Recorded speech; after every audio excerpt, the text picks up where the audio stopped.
नमस्कार। फर्स्ट बिहार झारखंड में आपका स्वागत है। मैं राहुल ओझा आपके साथ। लॉकडाउन 4 की अवधि का आज आखिरी दिन है। कल से अनलॉक 1 की शुरुआत होने जा रही है, लेकिन इस बीच लगातार पिछले कई दिनों से श्रमिकों के आने का सिलसिला लगातार जारी है। आज की बात करें तो आज भी 32 ट्रेनों से करीब 51,000 जो प्रवासी मजदूर हैं वो बिहार के विभिन्न स्टेशनों पर पहुंच रहे हैं। तो लगातार कहीं ना कहीं कह सकते हैं कि जो आवाजाही है अब काफ़ी सुगम कर दी गई है। साथ ही अगर कल की बात करें, 1 जून की बात करें, तो 1 जून से जो श्रमिक स्पेशल ट्रेनें हैं उसके अलावा और भी स्पेशल ट्रेनें जो हैं वो चलाई जाएंगी। यानी कि जो लोग और भी आवाजाही करना चाहेंगे एक राज्य से दूसरे राज्य तक, वो आ जा सकेंगे। और जिस तरीके से गृह मंत्रालय ने ये गाइडलाइन जारी भी कर दिया है कि अब जो लोग होंगे उन्हें एक जगह से दूसरे राज्यों को जाने के लिए पास की अनिवार्यता नहीं होगी। 1 जून से अनलॉक 1 की अवधि में हम लोग प्रवेश कर जाएंगे। 8 जून से जो रियायतें मिलनी है वो शुरू हो जाएंगी और इसको 3 चरणों में बांटा गया है। लेकिन खास करके बिहार की अगर बात करें, जिस तरीके से प्रवासी बिहारी लगातार बिहार पहुंच रहे हैं, करीब 20 लाख लोग अब तक बिहार पहुंच चुके हैं। लगातार जो ट्रेनें हैं वो पहुंच रही है, लेकिन सबसे बड़ी चुनौती यही है कि जो बिहारी यहां पर पहुंच रहे हैं सबसे ज़्यादा कोरोना संक्रमित पाए जा रहे हैं। हालांकि मुख्यमंत्री नीतीश कुमार ने ये निर्देश दिया है कि जो भी पदाधिकारी हैं वो समन्वय दूसरे राज्यों से स्थापित करें और जो वहां से बाहर से लोग आना चाहते हैं बिहार को, उन्हें जल्द से जल्द लाया जाए और इसके लिए एक जो समन्वय है उन राज्यों के साथ बिठाया जाए और उन लोगों को यहाँ तक लाया जाए, ताकि अब किसी भी तरीके की दिक्कतों का सामना उनको नहीं करना पड़े। साथ ही जल्द से जल्द ये लोग वापस आ जाए। साथ ही मुख्यमंत्री नीतीश कुमार ने ये भी कहा है कि जो जांच का दायरा है वो और बढ़ाने की ज़रूरत है, उसमें और तेज़ी लाने की ज़रूरत है, जिसको लेकर के उन्होंने समीक्षात्मक जो बैठक है वो भी करी है।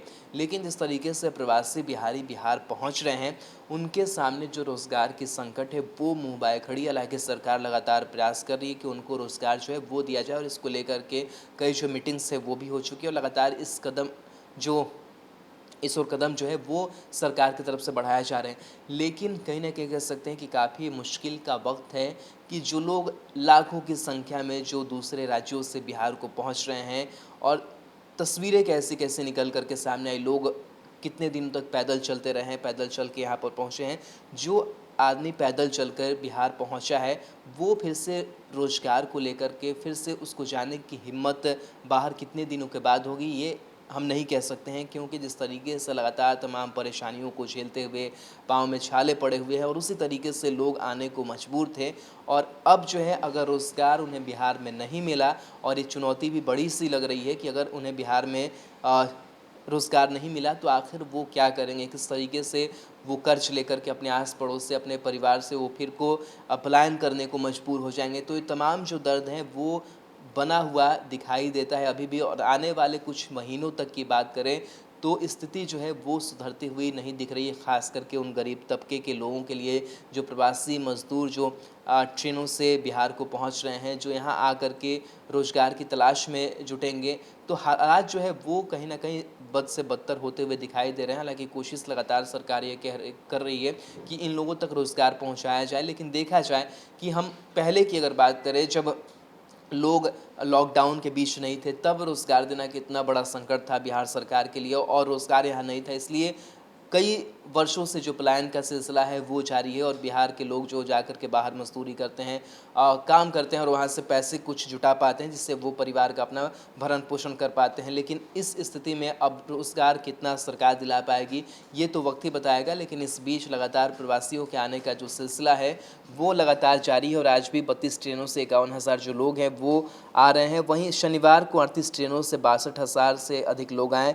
शुक्रवार तक 14 से 31 ट्रेनें आ चुकी हैं, जिसमें 20 लाख से ऊपर लोग बिहार आ चुके हैं। वहीं मुख्यमंत्री नीतीश कुमार लगातार ये निर्देश दे रहे हैं कि जो लोग यहाँ पर पहुँच रहे हैं उन्हें ठीक तरीके से क्वारंटाइन किया जाए, व्यवस्था जो है स्टेशन पर ठीक रखा जाए, क्वारंटाइन सेंटरों में भी व्यवस्था ठीक रखी जाए। लेकिन इसके बावजूद भी कई जो खामियां हैं, कई जो बदहाली है, उसकी तस्वीरें निकल कर के सामने आ रही है।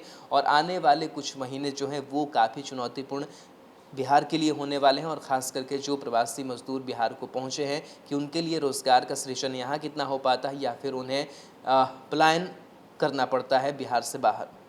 बिहार के आधुनिक अस्पतालों में से एक NSMCH multi speciality 350 bedded hospital, अनुभवी डॉक्टर एवं ट्रेन्ड पैरामेडिकल स्टाफ, विश्व स्तरीय सुविधाओं के साथ अत्याधुनिक ऑपरेशन थिएटर, ICU, NICU, निशुल्क OPD परामर्श, 24 घंटे इमरजेंसी सर्विसेज और जटिल गर्भावस्था का इलाज। Netaji Subhash medical college and hospital, Amhara, Bihta, Patna.